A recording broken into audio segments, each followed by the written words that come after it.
नमस्ते बच्चों। आपका फिर से स्वागत है ऑनलाइन क्लास के अंदर। हमारी लास्ट क्लास के अंदर हमने एमएलएसयू का बॉटनी का 6th सेमेस्टर का जो प्लांट डिजीज एंड मैनेजमेंट वाला चैप्टर है उसकी यूनिट फर्स्ट स्टार्ट हुई थी। हमने इंट्रोडक्शन के अंदर प्लांट डिजीज का एक बेसिकली ओवरव्यू लिया था। आज की क्लास के अंदर हमने जहाँ पिछली क्लास के अंदर से जो छोड़ा था आज उसके आगे से जो है हम शुरू करेंगे। आगे बढ़ने से पहले मैं चाहूँगा कि एक बार हमने लास्ट क्लास के अंदर जो पढ़ा था उसको क्विकली 1 मिनट के अंदर हम रिवाइज कर लें। पिछली क्लास के अंदर हमने फाइटोपैथोलॉजी के बारे में पढ़ा था। हमने उस शब्द की उत्पत्ति कैसे हुई, उसका मतलब क्या है और फाइटोपैथोलॉजी की परिभाषा क्या है उसके बारे में समझा था। देन उसके बाद में हमने पादप रोग और उसकी अवधारणा के बारे में समझा था। फिर हमने डिजीज और जो इंजरी होती है उसका अंतर समझा था। फिर हमने पढ़ा था कि पादपों के अंदर पाई जाने वाली जो विभिन्न प्रकार की बीमारियां होती हैं उनको ब्रॉडली हमने दो तरीके से कैटेगराइज किया था, एक ओवरव्यू के रूप में देखने के लिए। आज हम ये जो प्लांट डिजीज के जो टाइप्स है इसी को और डिटेल के अंदर पढ़ेंगे। देन उसके बाद में हमने जो प्लांट डिजीज का ट्राइंगल था वो पढ़ा था। हमने पढ़ा था कि कैसे जो 3 फैक्टर है, ससेप्टेबल होस्ट होना चाहिए, वायरुलेंट पैथोजन होना चाहिए और एनवायरनमेंट होना चाहिए, कैसे ये तीनों फैक्टर मिलके एक डिजीज को बनाते हैं और यही क्या कहलाता है, डिजीज का ट्राइंगल। फिर हमने देखा था कि आजकल इसको डिजीज जो और इसके अंदर जो टेट्राहाइड्रन है, दो और जुड़ गए थे। कौन कौन से थे वो? एक तो था टाइम और दूसरा था ह्यूमन इंटरवेंशन। ये टॉपिक पढ़ने के बाद में हमने ओवरव्यू समझा था एक डिजीज साइकिल का, है ना, कि एक नॉर्मल अगर कोई डिजीज होती है तो उसको कौन कौन से स्टेप होते हैं। उसमें हमने समझा था कि कैसे सबसे पहले इनोक्यूलम या फिर जो इनोक्यूलेशन की प्रोसेस होती है, इनोक्यूलेशन के बाद में कैसे पैथोजन की एंट्री होती है, पैथोजन की एंट्री के बाद में कैसे उसके अंदर इन्फेक्शन फैलता है, इन्फेक्शन फैलने के बाद में अगला स्टेप होता है इंक्यूबेशन पीरियड का, और फिर सिम्टम्स जो होते हैं वो हमें दिखाई देते हैं। और उन्हीं सिम्टम्स को देख के हम कहते हैं कि प्लांट डिजीज्ड है या फिर अभी हेल्दी है। अब वो सिम्टम्स कौन कौन से होते हैं तो इसके बारे में हमने एक ओवरव्यू लिया था। हमने देखा था कि लगभग 3 प्रकार के जो है वो ब्रॉडली कैटेगराइज किए थे हमने, कि लगभग 3 प्रकार के जो हमें सिम्टम्स दिखाई देते हैं। पहले वो सिम्टम्स जिनके अंदर कोशिकाओं की मृत्यु हो जाती है और ब्राउन कलर के या फिर ब्लैकिश कलर के अपन को डेड सेल्स दिखाई देती है, जिनको अपने नेक्रोटिक या फिर उत्तक्षय लक्षण कहा था। नेक्रोटिक के अंदर अपन ने लीफ स्पॉट समझा था, ब्लाइट समझा था, कैंकर समझा था, रोट समझा था, इनमें क्या डिफरेंस होता है ये पढ़ा था। देन उसके बाद में जो दूसरा प्रकार का डिजीज सिम्टम था, अपन ने हाइपरट्रोफी और हाइपरप्लासिया सिम्टम्स पढ़े थे। इसके अंदर हमने गोल्स है, ट्यूमर है, जो लीफ कर्ल डिजीज है, इनके बारे में समझा था। देन जो सबसे लास्ट अपन ने चीज समझी थी वो थी जो तीसरा जो सिम्टम्स था, जो थे अपने हाइपोप्लास्टिक सिम्टम्स, जिसके अंदर अपन ने क्लोरोसिस जो क्लोरोफिल की कमी की वजह से हो रहा था, स्टंटिंग या फिर डॉर्फिज्म जो न्यूट्रिशन की कमी की वजह से हो रहा था, और जो मोज़ेक सिम्टम्स होते हैं जो कि मोस्टली वायरल डिजीज की वजह से प्लांट के अंदर दिखाई देते हैं, जिनमें एक पैच जैसे बन जाते हैं ग्रीन और येलो के। देन इसके बाद में हमने ये भी समझा था कि प्लांट डिजीज का अध्ययन करना क्यों जरूरी है, या फिर जो फाइटोपैथोलॉजी है उसकी इंपॉर्टेंस क्या है। इसके लिए हमने दो डिजीज पढ़ी थी। एक तो अपन ने जो देखी थी वो देखी थी आयरिश पोटैटो फेमाइन, जो आयरलैंड के अंदर हुआ था, जिसकी वजह से आलू की जो है वो पूरी की पूरी फसल नष्ट हो गई थी, लाखों लोग मरे थे। और दूसरी हमने देखी थी इंडिया के अंदर 1947 के आसपास जो बंगाल फेमाइन हुआ था। ठीक है, तो ये हमारी पिछली क्लास का ओवरव्यू था। अब हम आज का जो हमारा टॉपिक है जो हमको डिटेल के अंदर पढ़ना है वह है different type of disease. Different type of disease, कि पादपों के अंदर जो अलग अलग बीमारियां होती है वो कौन कौन से प्रकार की होती है और हम इनका अध्ययन कैसे करते हैं, है ना। भाई आपको पता होना चाहिए कि पादपों के अंदर कितने प्रकार की जो है वो बीमारियां हो रही है, उनको वर्गीकरण करने के क्या क्या आधार है। बच्चों बेसिकली प्लांट के अंदर पाए जाने वाले जो डिजीज है इनको वर्गीकृत करने के लिए बहुत अलग अलग प्रकार से जो है इनको वर्गीकृत किया गया है, इनमें पाई जाने वाली बीमारियों को। इस स्लाइड के अंदर मैंने कोशिश किया है कि मैं एक ओवरव्यू समझा सकूं कि आज की इस पूरी क्लास के अंदर हम कौन कौन से वर्गीकरण हैं जिनको डिटेल में समझेंगे। तो आगे बढ़ने से पहले एक बर्ड्स आई व्यू और जो पूरे के पूरे वर्गीकरण है उनका एक स्नैपशॉट समझ लेते हैं। तो देखो, जैसे इंसानों के अंदर या फिर जानवरों के अंदर बीमारियों को समझने और उनकी इलाज करने के लिए हमको उन बीमारियों को अलग अलग कैटेगरी में बांटना पड़ेगा। तो ठीक वैसे ही पौधों के अंदर भी जो है वो बीमारियों का क्या किया गया है, वर्गीकरण किया गया है। अब इनका वर्गीकरण क्यों किया जाता है? तो वर्गीकरण इसलिए किया जाता है ताकि हम उन लक्षणों के आधार पर उन बीमारियों को आसानी से पहचान सकें, उनके फैलने के तरीकों को समझ सकें, और सबसे ज़रूरी चीज़ है कि फसलों को बचाने के लिए सही समय पर जो मैनेजमेंट वाले उपाय है वो किए जा सकें। तो विस्तार से समझने के लिए एक ओवरव्यू अपन समझते हैं। अब देखो, प्रकृति के अंदर लाखों प्रकार के पौधे हैं और उन पौधों के अंदर हजारों प्रकार की बीमारियां हैं। अगर हम बिना किसी क्रम के एक एक बीमारी को अलग से पढ़ने बैठेंगे तो हम कभी भी इसे पूरा नहीं समझ पाएंगे। इसके लिए क्या है कि वैज्ञानिक दृष्टिकोण से और वैज्ञानिक अध्ययन करके लक्षणों को पहचानना और उनका सटीक इलाज करना प्लांट डिजीज के लिए बहुत ज़्यादा ज़रूरी है। तो अपनी स्क्रीन के ऊपर आपको लगभग 6 अलग अलग प्रकार के वर्गीकरण के आधार दिखाई दे रहे हैं, जिनके आधार पर हमने पादपों में पाई जाने वाली बीमारियों को वर्गीकृत किया है। तो बिना समय गवाए अपन एक एक वर्गीकरण को डिटेल से समझना शुरू करते हैं। सबसे पहला जो वर्गीकरण है वह है रोगजनक की प्रकृति के आधार पर, कि पैथोजन का नेचर क्या है। पैथोजन जैविक है या फिर अजैविक है, मतलब पैथोजन सजीव है या फिर निर्जीव है। इसके आधार पर हमने पादपों में पाई जाने वाली बीमारियों को 2 प्रकार से वर्गीकृत किया है। जैविक अथवा संक्रामक बीमारियां, वे बीमारियां जो सजीव जैसे कि कवक है, बैक्टीरिया है, वायरस है, फाइटोप्लाज्मा है, निमेटोड है, परजीवी है, जो जीवित जीवों की वजह से होती है। और दूसरी अजैविक अथवा असंक्रामक बीमारियां, ऐसी बीमारियां जो अजैविक घटक कौन कौन से हो सकते हैं, जैसे कि पोषक तत्व हो सकते हैं, जैसे कि एडवर्स क्लाइमेटिक कंडीशन या फिर प्रतिकूल मौसम की परिस्थितियां हो सकती है, केमिकल जो टॉक्सिसिटी है या फिर जो रासायनिक विषाक्तता है, ये सब चीजें हो सकती है जिनके कारण प्लांट में क्या होती है, डिजीज। तो रोगजनक की प्रकृति के आधार पर पादपों में पाए जाने वाले रोगों को 2 प्रकार से बांटा गया है, जैविक और अजैविक। दूसरा जो अपना वर्गीकरण का आधार है उसका नाम है कि प्लांट के कौन से अंग या फिर प्लांट का कौन सा पार्ट प्रभावित हो रहा है। तो प्लांट के प्रभावित अंगों के आधार पर जो बीमारियों को 2 ब्रॉड कैटेगरी में डिवाइड किया गया है, और वो 2 जो ब्रॉड कैटेगरिया है वो कौन कौन सी है। तो सबसे पहली तो है स्थानीयकृत रोग या फिर लोकलाइज्ड डिजीज। ऐसी बीमारियां जो पादप के किसी एक विशेष अंग या फिर उसके एक विशेष भाग पर ही होती है। जैसे बहुत सारी बीमारियां जो होती है, कई सिर्फ प्लांट के फल में लगती है, कई सिर्फ लीफ के ऊपर होती है, उसके अलावा वो बेसिकली पूरे प्लांट पर नहीं फैलती। तो ऐसी बीमारियों को अपन क्या कहते हैं, स्थानीयकृत या फिर लोकलाइज्ड रोग। दूसरा जो बीमारी होता है अंगों प्रभावित अंगों के आधार पर, वो होता है सर्वांगी रोग या फिर सिस्टमेटिक डिजीज। ऐसी बीमारियां जो प्लांट के पूरे भाग के ऊपर फैल जाती है ना, जो लीफ पर भी फैलती है, स्टेम पर भी फैलती है, रूट में भी फैल जाती है। अब ऐसा क्यों होता है, तो कई बीमारियों के अंदर जो पैथोजन होता है वो प्लांट का जो वेस्कुलर या फिर उसका जो संवहन तंत्र होता है, जिसमें कि बेसिकली जाइलम और फ्लोएम है, उसके थ्रू प्लांट के सभी भागों तक पहुंच जाता है और प्लांट के हर पार्ट को क्या करता है, वो अफेक्ट करता है। तो ऐसी जो बीमारियां जो प्लांट के पूरे भागों को अफेक्ट करती है वो क्या कहलाती है, सर्वांगी या फिर सिस्टमेटिक डिजीज। एग्जाम्पल है जैसे उटका डिजीज है, जैसे रेड रोट या फिर लाल सडन डिजीज है, जो कि उसके अंदर पाई जाती है शुगर केन के अंदर। तो प्लांट में पाई जाने वाली बीमारियों की 2 प्रकार अपन ने देख लिए। कौन कौन से देखा, रोगजनक की प्रकृति के आधार पर, दूसरा अपन ने देखा प्रभावित होने वाले अंगों के आधार पर। तीसरा जो प्लांट में या फिर पादपों में पाए जाने वाले जो रोग है उनका जो प्रमुख आधार है वह है फसलों या होस्ट के प्रकार के आधार पर, कि पर्टिकुलर जो रोग है या फिर जो डिजीज है वो कौन से पादपों के अंदर हो रहा है। क्या वो दलहनी पादपों के अंदर हो रहा है, क्या वो सब्जियों के अंदर हो रहा है, या क्या वो जो ऑयल सीड्स या फिर जो तिलहन पादप है उनके आधार पर हो रहा है। तो फसलों में जो ये बेसिकली एक तरीके से सबसे व्यवहारिक है।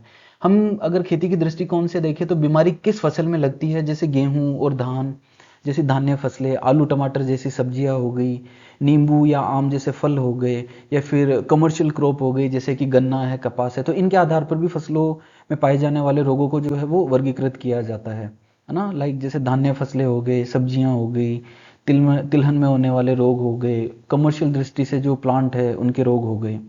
तो 3 वर्गीकरण के आधार अपन ने देख लिए। चौथा जो वर्गीकरण का आधार है वह है भौगोलिक फैलाव और उसकी आवृत्ति के आधार पर, है ना, कि जियोग्राफिकल उसकी डिस्ट्रीब्यूशन के आधार पर।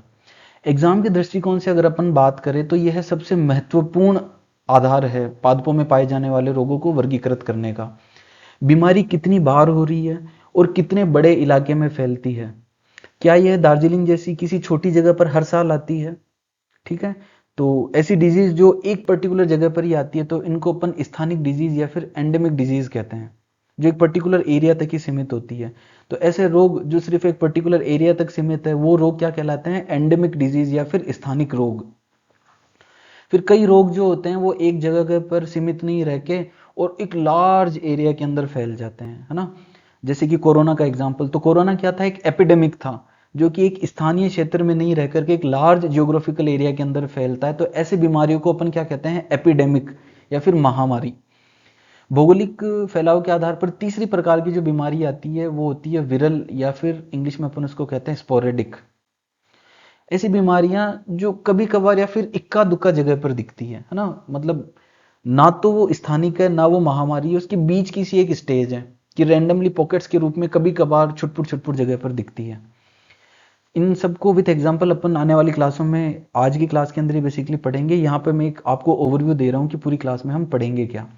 भौगोलिक फैलाव के आधार पर जो चौथी प्रकार की हमारी बीमारियां होती है वो होती है पैंडेमिक, जो कि पूरे के पूरे महाद्वीप या फिर वैश्विक स्तर पर फैलने वाली बीमारी होती है ना। जैसे कि कोरोना डिजीज थी तो वो एक पैंडेमिक थी, एक पर्टिकुलर एरिया से नहीं रह के पूरे महाद्वीप और वर्ल्ड लेवल के ऊपर वो जो है वो बीमारियां फैल गई। तो हम रोगों के प्रकार देख रहे थे, तो हमने चौथा प्रकार कौन सा देखा, भौगोलिक दृष्टिकोण के आधार पर। भौगोलिक दृष्टिकोण के आधार पर कितने प्रकार के होते हैं, एंडेमिक जो एक पर्टिकुलर एरिया के अंदर ही हो, एपिडेमिक जो, एपिडेमिक का मतलब होता है जो एकदम से अचानक हो और पूरे के पूरे बड़े एरिया के अंदर क्या कर जाए, फैल जाए, जिसका विस्फोट बहुत, जिसका फैलाव बहुत क्या हो, फास्ट हो, तो वो क्या कहलाती है, एपिडेमिक बीमारियां या फिर महामारी रोग। तीसरा भौगोलिक दृष्टिकोण के आधार पर अपन ने देखा स्पोरोडिक। स्पोरोडिक का मतलब क्या होता है कि वो कभी कभार या फिर लिमिटेड जगह के ऊपर जो बीमारियां फैलती है। और चौथा जो अपन ने देखा भौगोलिक दृष्टिकोण के आधार पर वो था पेंडेमिक या फिर सर्वव्यापी, जो कि पूरे के पूरे महाद्वीप या फिर एक पूरे लार्ज जियोग्राफिकल एरिया को क्या करती है, कवर करती है। पादपों में पाए जाने वाले रोग को वर्गीकृत करने के चार आधार अपन देख चुके हैं। पांचवा जो आधार है वर्गीकृत करने का वो है संक्रमण और प्रसार के माध्यम के आधार पर, कि चलो प्लांट के अंदर जो हो रही है वो डिजीज हो गई, संक्रमण हो गया, अब वो फैल कैसे रहा है, क्या वो मिट्टी से फैल रहा है, क्या वो बीज से फैल रहा है, क्या वो हवा से फैल रहा है, या फिर क्या वो जल से फैल रहा है।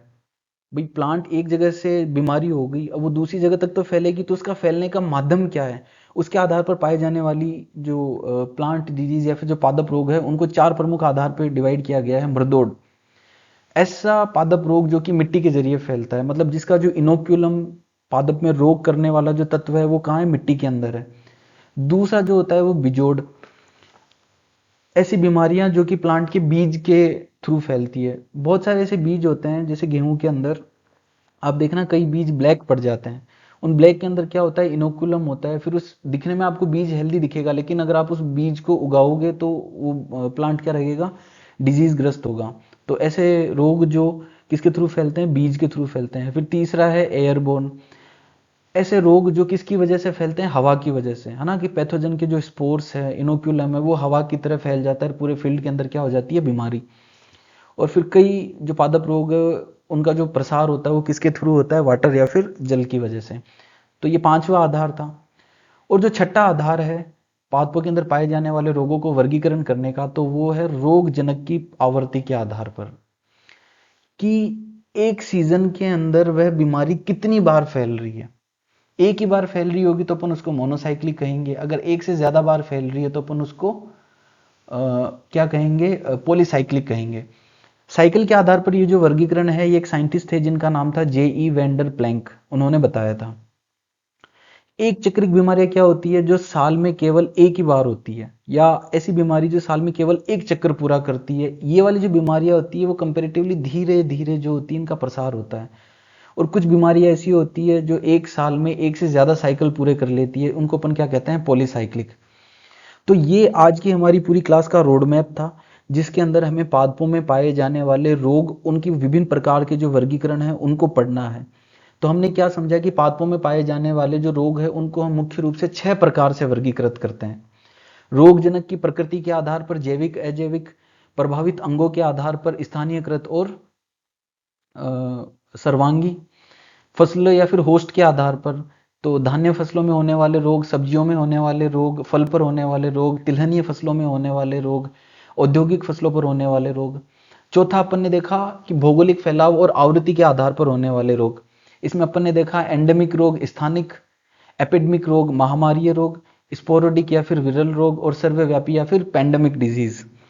पांचवा जो अपन ने वर्गीकरण का आधार देखा वो था संक्रमण और प्रसार के माध्यम के आधार पर, कि बीमारियां फैल कैसे रही है, उसके आधार पर मृदोड, बिजोड, वातोड और जलोड, यानी कि soil borne, seed borne, airborne और वाटरबोर्न। और सबसे लास्ट अपन ने देखा कि रोग चक्र की आवृत्ति के आधार पर, अगर एक सीजन या फिर एक साल के अंदर एक ही संक्रमण का साइकिल पूरा होता है तो वो मोनोसाइक्लिक डिजीज होती है, ये स्लो होती है। और अगर एक ही साल के अंदर या फिर एक सीजन के अंदर एक से ज्यादा डिजीज के साइकिल होते हैं तो वो पॉलीसाइक्लिक डिजीज होती है। अब नेक्स्ट स्लाइड से हम एक एक वर्गीकरण के आधार को डिटेल से विथ एग्जांपल जो है वो समझेंगे। बच्चों, पादपों में पाए जाने वाले विभिन्न प्रकार के जो रोग हैं उनके जो वर्गीकरण के आधार है उनका एक बर्ड्स आई व्यू या फिर एक स्नैपशॉट अपन ले चुके हैं। अब हम एक एक वर्गीकरण के आधार को डिटेल से पढ़ना शुरू करते हैं। तो वर्गीकरण का सबसे पहला और जो बुनियादी आधार है वह है रोग जनक की प्रकृति, नेचर ऑफ पैथोजन, यानी कि रोग पैदा करने वाला कारक कौन है। इसके आधार पर हम इसे बेसिकली दो भागों में बांटते हैं। पहला है संक्रामक या फिर जैविक रोग, इन्फेक्शियस और बायोटिक डिजीज। पहला कौन सा है आपका, संक्रामक या फिर जैविक रोग, और जो दूसरा है वह है असंक्रामक या फिर अजैविक रोग, जिन्हें हम अगली स्लाइड के अंदर पढ़ेंगे। ये वो रोग होते हैं जो सजीवों के कारण होते हैं। इनकी सबसे बड़ी खासियत यह है कि ये छुआछूत की बीमारी की तरह एक पौधे से दूसरे पौधे में फैल सकते हैं। अब इनमें कौन कौन से जीव शामिल है उनको आप ध्यान से समझिएगा। तो कवक से होने वाले जितने भी जो रोग हैं उनको अपन फंगल डिजीज या फिर कवकीय रोग कहते हैं। याद रखना कि पादपों में सबसे ज्यादा अगर बीमारियां होती है तो वो कवकों की वजह से या फिर फंजाई की वजह से होती है। फॉर एग्जाम्पल के लिए आलू का पछेता झुलसा रोग, लेट ब्लाइट ऑफ पोटैटो, यहाँ पे आपको इमेज के अंदर देखो दिखाई दे रहा होगा। अब ब्लाइट क्या होती है ये मैं आपको फर्स्ट क्लास के अंदर बता चुका हूँ। ब्लाइट क्या होती है, एक नेक्रोटिक डिजीज होती है जिसके अंदर प्लांट सेल्स की क्या हो जाती है, डेथ हो जाती है। लेकिन वो लीफ स्पॉट से क्या होता है, थोड़ा सा और घातक होता है। तो इसमें क्या होता है, आलू की जो पत्तियां होती है उसके ऊपर छोटे छोटे क्या हो जाते हैं, नेक्रोटिक सिम्टम्स हो जाते हैं। तो ये क्या एक फंगल डिजीज है। इसके अलावा गेहूं के अंदर जो रस्ट है, गेहूं का जो काला कीट रोग है, ये भी क्या है, एक फंगल डिजीज है। तो याद रखना, इन्फेक्शियस डिजीज के अंदर कवकों से होने वाले रोग को कवकीय रोग कहते हैं। Example late blight of potato और ब्लैक रस्ट ऑफ व्हीट। दूसरा जो इसका प्रकार है वह है बैक्टीरियल डिजीज। बैक्टीरियल डिजीज वो डिजीज होते हैं जो कि जीवाणुओं की वजह से होती है। किसकी वजह से होती है, जीवाणुओं की वजह से। बैक्टीरिया जो होते हैं वो सीधे पौधे की त्वचा को भेद नहीं पाते, इसलिए बैक्टीरिया पौधे में पाए जाने वाले जो प्राकृतिक छिद्र होते हैं जैसे कि स्टोमेटा या फिर पौधे के जो छिद्र होते हैं, घाव वगैरह, उनके रास्ते उनके अंदर एंटर कर जाते हैं। बैक्टीरियल डिजीज का एक बेस्ट एग्जांपल है नींबू का कैंकर रोग, citrus canker disease of lemon. ये जो सिट्रस कैंकर डिजीज है, आपने ये इमेज को देखो, ध्यान से देखो, नींबू के ऊपर कई बार आपने से ये जो स्पॉट्स देखे होंगे, ये क्या कहलाते हैं, बेसिकली कैंकर कहलाता है। कैंकर भी क्या है, एक प्रकार का नेक्रोटिक डिजीज है जिसमें सेल्स की क्या हो जाती है, लोकलाइज्ड डेथ हो जाती है। इसका एक और एग्जांपल है angular leaf spot of cotton, कपास का कोणीय पर्णचित्ती रोग, कपास का कोणीय चरणपित्ती रोग। तो ये हो गई अपनी बैक्टीरियल डिजीज। फिर संक्रामक डिजीज के अंदर तीसरा जो प्रकार है वो है विषाणु जन्य रोग या फिर वायरल डिजीज। जो वायरस जो होते हैं ये बहुत ही सूक्ष्म माइक्रोस्कोपिक ऑर्गेनिज्म होते हैं और इन्हें फैलने के लिए किसी गाड़ी या फिर किसी वेक्टर की जरूरत होती है। वायरस सीधा अपने आप हवा से या फिर उनसे नहीं फैलता, वायरस ज्यादातर क्या होता है, वेक्टर के थ्रू फैलता है। इसका एक क्लासिक एग्जांपल है तंबाकू में पाया जाने वाला मोजेक रोग, टोबैको मोजेक डिजीज ऑफ।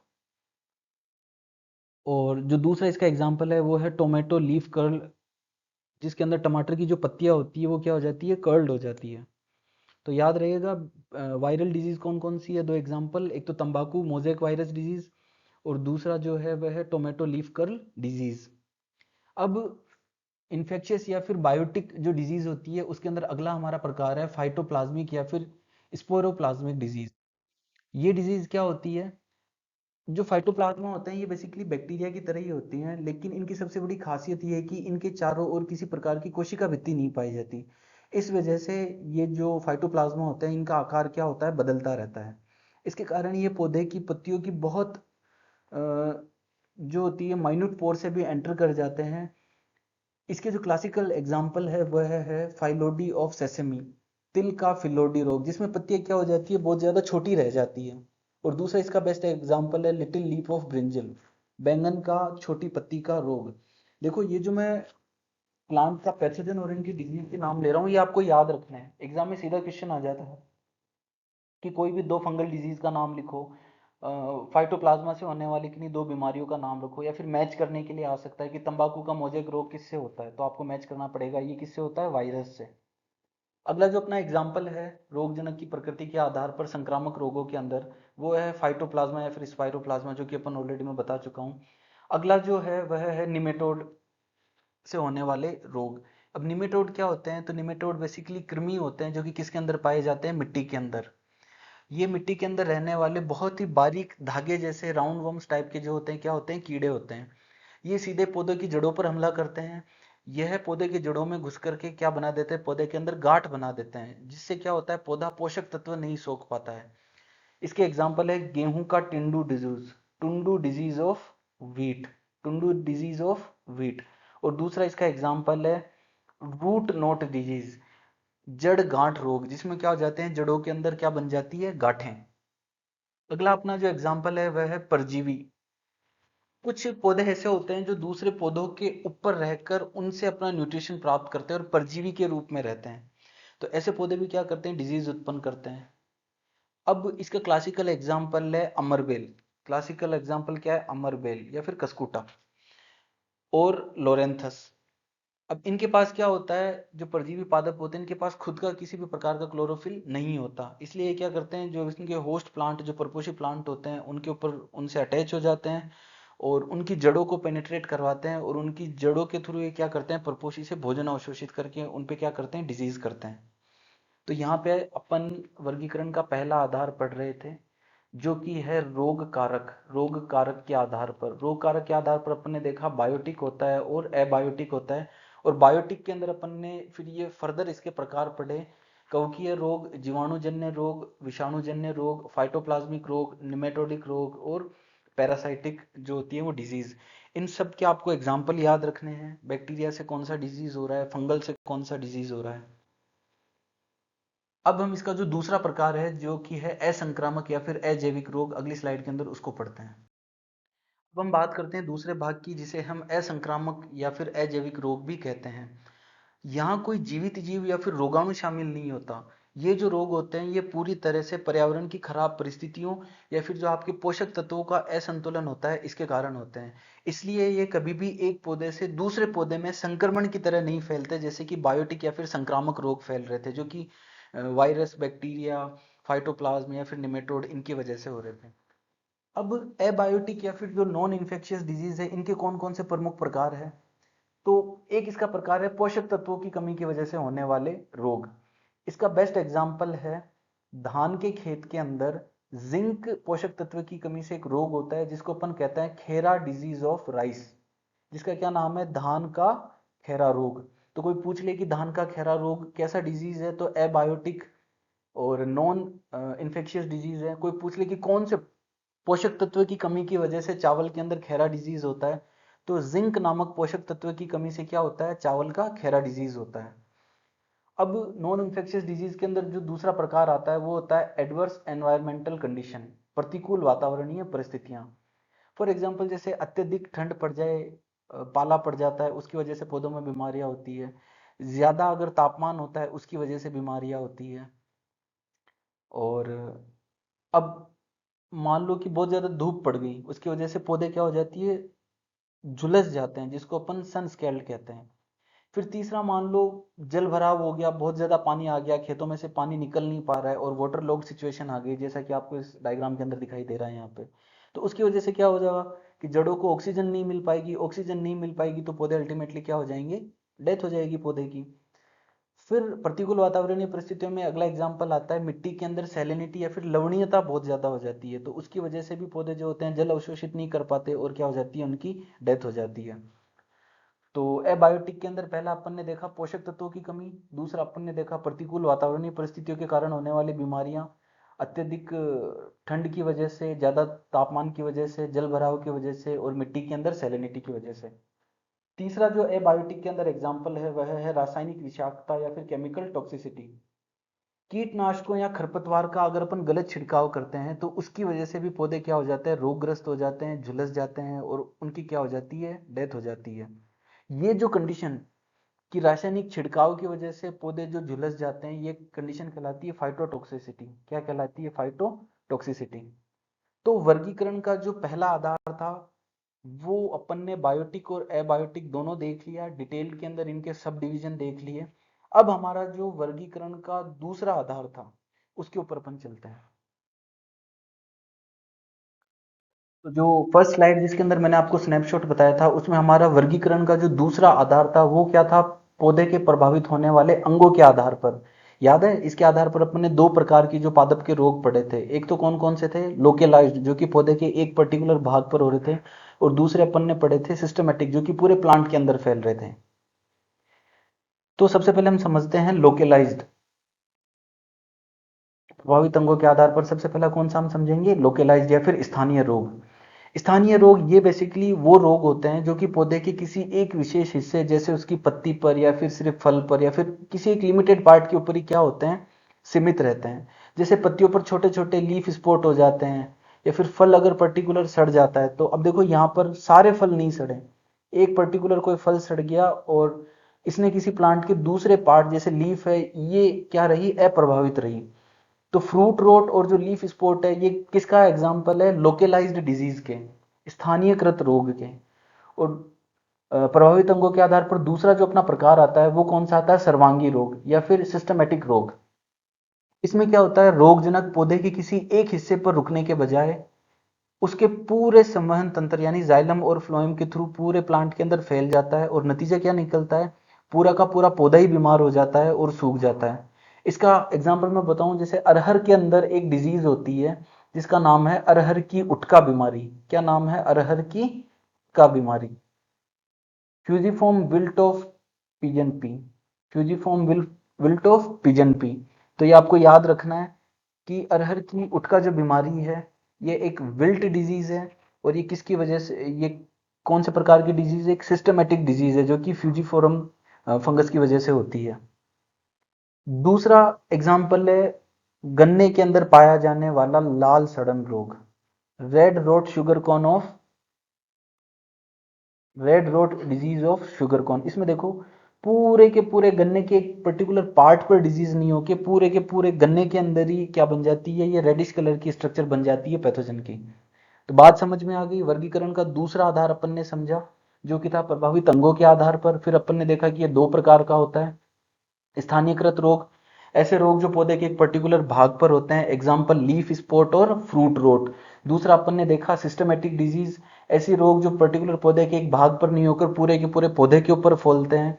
इसके एग्जाम्पल अपन ने देखे अरहर की उटका बीमारी, fusiform wilt of pigeon P, और दूसरा अपन ने एग्जाम्पल देखा गन्ने का लाल सड़न रोग। इनके एग्जाम्पल जरूर याद रखना। अब अपन वर्गीकरण के तीसरे आधार के ऊपर चलते हैं। पादपों में पाए जाने वाले रोगों को वर्गीकरण करने का जो हमारा तीसरा आधार है वो बहुत ही व्यवहारिक और सरल आधार है। हम किस प्रकार की फसल उगा रहे हैं और उसका होस्ट कौन है, उसके आधार पर हम अगर रोगों को बांट दें तो ये सबसे सिंपलेस्ट प्रकार का अपना वर्गीकरण होगा। तो पौधों पर पाए जाने वाला तो बेसिकली पौधों के प्रकार या फिर फसलों के आधार पर जो रोग है, अगर धान्य फसलों के अंदर रोग होते हैं तो अपन उनको धान्य फसलों पर होने वाले रोग कह देते हैं, जैसे गेहूं, धान, मक्का आदि के अंदर। एग्जाम्पल गेहूं का रतवा रोग, black rust of wheat, rice blast, या फिर धान का झोंका रोग, ये कैसे हैं? धान्य फसलों पर होने वाले रोग हैं। फिर अगर सब्जियों पर कोई रोग हो रहा है तो अपन उसको सब्जियों पर होने वाला रोग कह देते हैं। फॉर एग्जाम्पल के लिए आलू का पछेता रोग, लेट ब्लाइट ऑफ पोटैटो। दूसरा इसका एग्जाम्पल है सब्जियों पर होने वाले रोग का टमाटर का अगेता झुलसा रोग, अर्ली ब्लाइट ऑफ टोमेटो। ये सिर्फ इनके एग्जाम्पल है। आने वाली जो हमारी यूनिट्स है उनके अंदर हमको एक एक डिजीज को डिटेल के अंदर पढ़ना है। यहाँ पर खाली हम एक क्लासिकल एग्जाम्पल पढ़ रहे हैं, वर्गीकरण करने का आधार पढ़ रहे हैं, तो अब ये तो आपको जो है वो मेमोराइज ही करना पड़ेगा। तीसरा, जो अगर फलों के ऊपर कोई बीमारी हो रही है तो अपन उसको फलों पर होने वाला रोग कह देते हैं, जैसे कि आम, नींबू, केला आदि फलों पर होने वाले रोग। इसका क्लासिकल एग्जाम्पल है पाउडरी मिल्ड्यू ऑफ मैंगो, आम का चूर्णी फफूंद रोग। दूसरा इसका एग्जाम्पल है नींबू का कैंकर रोग। सिट्रस कैंकर डिजीज अपने पिछले वर्गीकरण के अंदर भी ये देखा था, लोकेलाइज्ड डिजीज के अंदर। फिर अगला वर्गीकरण करने का आधार है वो अगर तिलहनी या फिर दलहनी फसलों के ऊपर हो रहा हो, फॉर एग्जांपल के लिए गेहूं, ये सरसों का सफेद रतुआ रोग, white rust of mustard disease, white rust of mustard disease. इसके अलावा तिलहनी फसलों पर या फिर दलहनी फसलों पर एक रोग है जिसका नाम है चने का उटका रोग, wilt of chickpea, wilt of chickpea जो कि फ्यूजिफॉर्म की वजह से होता है। फिर है औद्योगिक फसलें जिनका कमर्शियल ज़्यादा यूज़ होता है, एग्जाम्पल के लिए गन्ना है, तंबाकू है। तो गन्ने पर अभी ऑलरेडी अपन ने डिजीज पढ़ा था, red rot of sugar corn, जो कि कैसा डिजीज था, सिस्टमेटिक डिजीज था, पूरे के पूरे प्लांट के ऊपर फैल रहा था। फिर तंबाकू पर जैसे मोजेक वायरस, क्योंकि एक वायरल डिजीज होती है जिसमें तंबाकू की पत्तियों के ऊपर मोजेक पैटर्न बन जाते हैं। तो कुल मिला के वर्गीकरण का ये हमारा कौन सा आधार था, तीसरा आधार था, जिसमें किस प्रकार की फसलों के अंदर रोग हो रहा है उसके आधार पर बीमारियों के नाम है। अगर धान्य फसलों पर हो रहा है तो धान्य फसलों पर होने वाले रोग, इनके एग्जाम्पल जरूर आपको याद रखना है, वो 2-3 बार जब आप पढ़ोगे मेमोराइज करोगे तो ऑटोमेटिकली आपको याद हो जाएंगे। और आने वाले क्लासों में वैसे भी हम एक एक डिजीज को और डिटेल के अंदर क्या करेंगे, स्टडी करेंगे।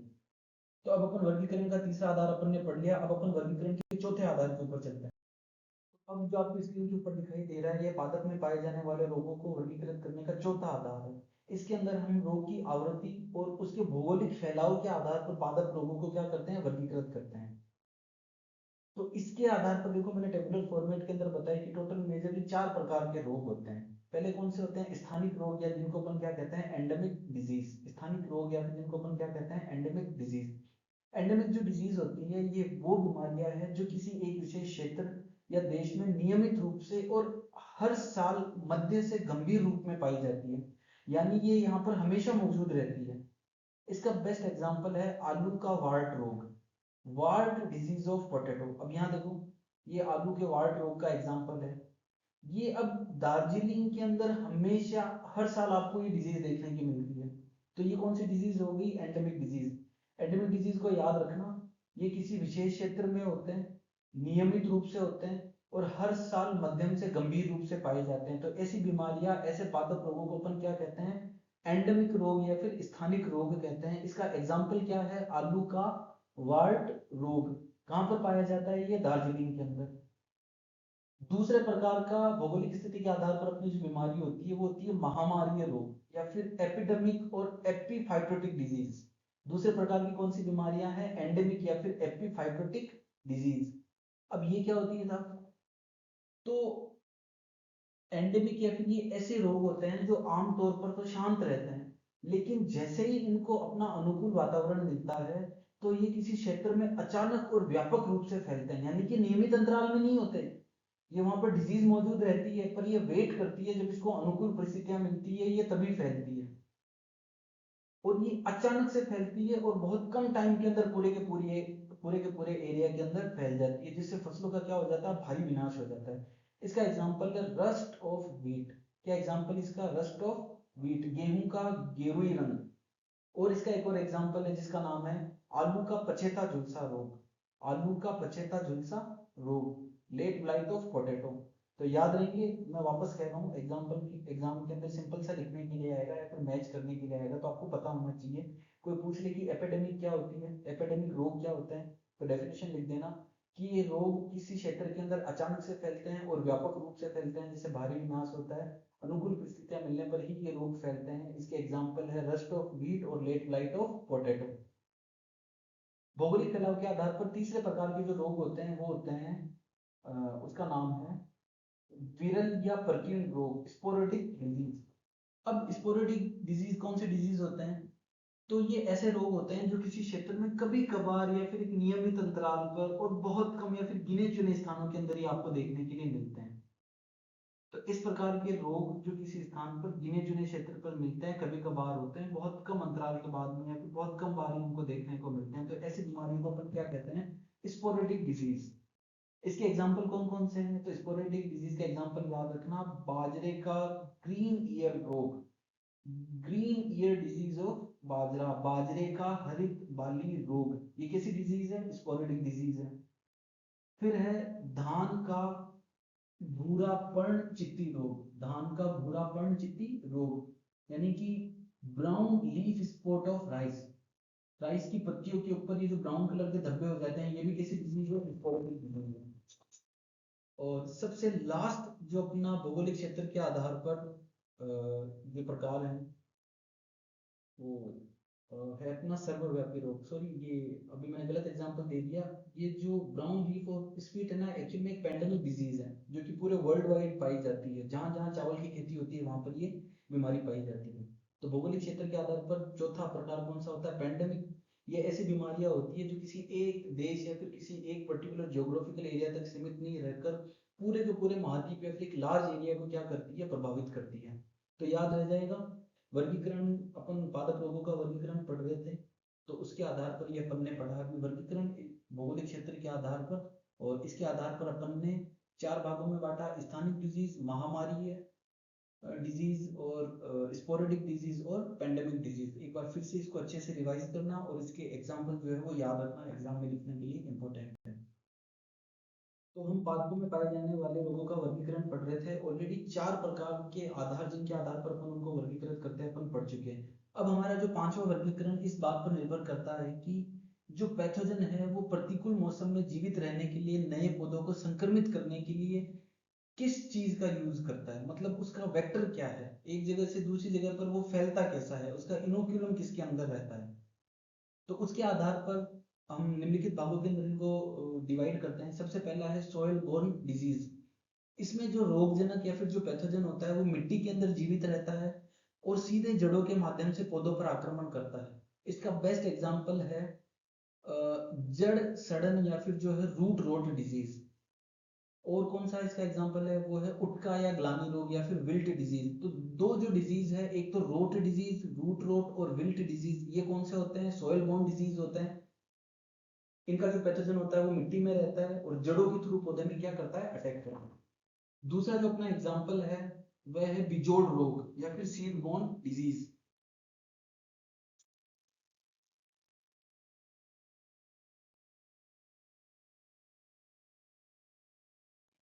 सीड बोर्न या फिर बिजोड़ डिजीज क्या होती है? इनमें इनका जो पैथोजन होता है वो बीज के अंदर आंतरिक रूप से या फिर बीज की जो बाहरी सतह होती है इसके ऊपर रहता है। और जब किसान उस बीज को उगाता है अपने फील्ड के अंदर, तो फिर वो जो बीमारी होती है वो नए पौधे के अंदर आ जाती है। इसका एग्जाम्पल है गेहूं का शल्थकंड या फिर काजल रोग, loose smut disease of wheat. ये आपको दिख रहा है एग्जाम्पल यहाँ पर। इन डिजीज को अपन एक एक को डिटेल में पढ़ेंगे, यहाँ पे खाली आपको याद रखना है। जैसे आपको कोई पूछ ले कि जो loose smut disease of wheat है ये एयरबोर्न डिजीज है, सीडबोर्न डिजीज है या फिर वाटरबोर्न डिजीज है, तो आपको पता होना चाहिए ये कैसी डिजीज है। ये सीडबोर्न डिजीज है।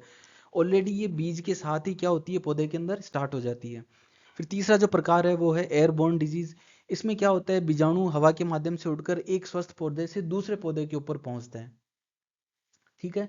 और ये बहुत एक तरीके से बहुत घातक होता है, क्योंकि हवा के माध्यम से बहुत कम समय के अंदर जो होती है वो बीमारी पूरे के पूरे एरिया के अंदर फैल जाती है।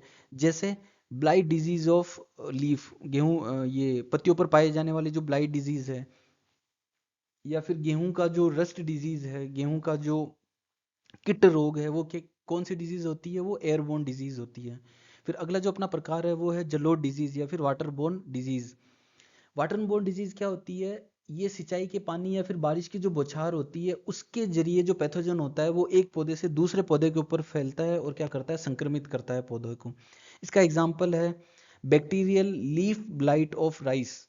गेहूं का ये धान का या फिर जो चावल है उसका जीवाणु झुलसा रोग, ये कैसा होता है? ये वाटरबोर्न डिजीज होता है। तो वर्गीकरण का हमने पांचवा आधार समझा। इसमें हमने देखा कि पौधे में संक्रमण का प्रसार किस माध्यम से हो रहा है, उसके आधार पर पादपों में पाए जाने वाले रोग कौन कौन से थे। अगर संक्रमण का कारण मृदा है, उसका एग्जाम्पल था रूट रोट या फिर जो विल्ट डिजीज है। अगर संक्रमण ऑलरेडी बीज के थ्रू हो रहा है तो उसका डिजीज था लूज स्मट ऑफ व्हीट। फिर अगर संक्रमण एयर की वजह से हो रहा है तो उसका एग्जाम्पल था लीफ ब्लाइट्स या फिर रस्ट डिजीज। फिर अगर इन्फेक्शन वाटर के थ्रू हो रहा है तो उसके एग्जाम्पल थे bacterial leaf blight of rice. इनके एग्जाम्पल जरूर याद रखना। अब वर्गीकरण का जो लास्ट आधार था, जो कि आज की हमारी लास्ट लास्ट स्लाइड है, उसको अपन समझते हैं। तो बच्चों, पादपों में पाए जाने वाले रोगों को वर्गीकरण को अपन ने ऑलरेडी 5 प्रकार के वर्गीकरण अपन ने पढ़ लिए। ये जो लास्ट प्रकार का वर्गीकृत है इसको अपन पढ़ते हैं। ये जो वर्गीकरण है ये एक फेमस साइंटिस्ट थे जिनका नाम था जेई वेंडर प्लैंक। क्या नाम था? J E Vanderplank. इन्होंने रोगों को उनकी प्रजनन और फैलाव की क्षमता के आधार पर दो मुख्य भागों के अंदर जो है वो बांटा, और उन्होंने जो है इसकी तुलना बैंक के ब्याज से की थी, जो कि बेसिकली समझने के दृष्टिकोण से है, इसको ज़्यादा याद रखने की आवश्यकता वैसे नहीं है। तो रोग चक्र की आवृत्ति के आधार पर पादपों में पाए जाने वाले रोग कितने प्रकार के होते हैं? मुख्यतः दो प्रकार के, एक चक्रिक या फिर मोनोसाइक्लिक और सिंपल जो इंटरेस्ट डिजीज है, और दूसरे जो होते हैं वो बहुचक्रीय रोग है। अब देखो इनका नाम ही बता रहा है, एक चक्रीय मतलब एक ही चक्र पूरा हो रहा है, और बहुचक्रीय मतलब बहुत मल्टीपल जो साइकिल पूरे हो रहे हैं। तो सबसे पहले अपन मोनोसाइक्लिक को समझते हैं। इन रोगों में क्या होता है कि एक पूरी फसल के सीजन में, यानी कि एक उसकी जो क्रॉप साइकिल है उसके अंदर केवल एक ही बार रोग चक्र या फिर संक्रमण पूरा होता है। इनका प्रसार जो होता है बहुत धीमा होता है। ये बेसिकली बैंक के सिंपल इंटरेस्ट की तरह होता है, और ये वाले जो रोग होते हैं ये धीरे धीरे बढ़ते हैं। इसका एग्जाम्पल है गेहूं का शलत कंड रोग, loose smut wheat, loose smut wheat. और इसका एग्जाम्पल है late blight of potato, late blight of potato. दूसरा जो अपना एग्जाम्पल है, sorry, late blight of potato तो क्या है, पॉलीसाइक्लिक है। इसका जो एग्जाम्पल है वो कौन सा है, इसको एक बार के लिए आप मिस कर देना। गेहूं का जो किट रोग है ये क्या होता है, पॉलीसाइक्लिक होता है, मोनोसाइक्लिक। दूसरा जो अपना एग्जाम्पल है वो है पॉलीसाइक्लिक रोग। पॉली का देखो मतलब ही क्या होता है, पॉली का मतलब होता है मैनी, साइकिल का मतलब होता है चक्र। तो इसमें क्या होता है, पॉलीसाइक्लिक के अंदर जो रोगजनक होता है वो बहुत आक्रामक होता है, और एक ही सीजन के अंदर एक ही फसल की जो क्रॉप सीजन होता है उसके अंदर कई बार अपनी जो पीढ़ी या फिर जो चक्कर होता है उसको पूर्ण कर लेता है। इसमें ज़्यादातर जो बीजाणु होते हैं वो हवा द्वारा या बहुत तेज़ी से फैलते हैं, और इनकी जो फैलने की रफ्तार होती है ये बहुत ज़्यादा होती है। और ये जो पॉलीसाइक्लिक जो डिजीज होते हैं ज़्यादातर यही पेंडेमिक का रूप लेते हैं। पॉलीसाइक्लिक का जो एग्जांपल है वो है लेट ब्लाइट ऑफ पोटैटो। क्या है लेट ब्लाइट ऑफ पोटैटो? ये बेसिकली बैंक के कंपाउंड इंटरेस्ट की तरह है, जो कि कम समय के अंदर लगातार क्या होता है, बढ़ता रहता है। तो आई होप आपको आज की हमारी ये पूरी क्लास समझ में आई होगी। इस आज की हमारी जो पूरी क्लास थी इसके अंदर हमने पादपों के अंदर पाए जाने वाले विभिन्न प्रकार के जो रोग है उनका क्लासिफिकेशन समझा था। उनके जो 6 प्रकार के क्लासिफिकेशन थे और जो उनके सब डिविजन्स थे उनको अपन ने, तो अगर अपन टॉपिक की बात करें तो फर्स्ट हमारी वीडियो सीरीज के अंदर हमने कॉन्सेप्ट ऑफ डिजीज पढ़ा था। आज की हमारी इस क्लास के अंदर हमने type and classifications of disease पढ़ लिया, सभी प्रकार के हमने क्लासिफिकेशन कवर कर लिए। अगली जो हमारी क्लास है उसके अंदर हम फैक्टर्स अफेक्टिंग प्लांट डिजीज, पादपों में जो रोग होते हैं उनको कौन कौन से कारक प्रभावित करते हैं, इनको डिटेल के अंदर पढ़ेंगे और समझेंगे। तो आज की क्लास अपन यहीं खत्म करते हैं। अगली क्लास के अंदर अपन फैक्टर अफेक्टिंग जो प्लांट डिजीज है इनको डिटेल से समझेंगे। थैंक यू, धन्यवाद।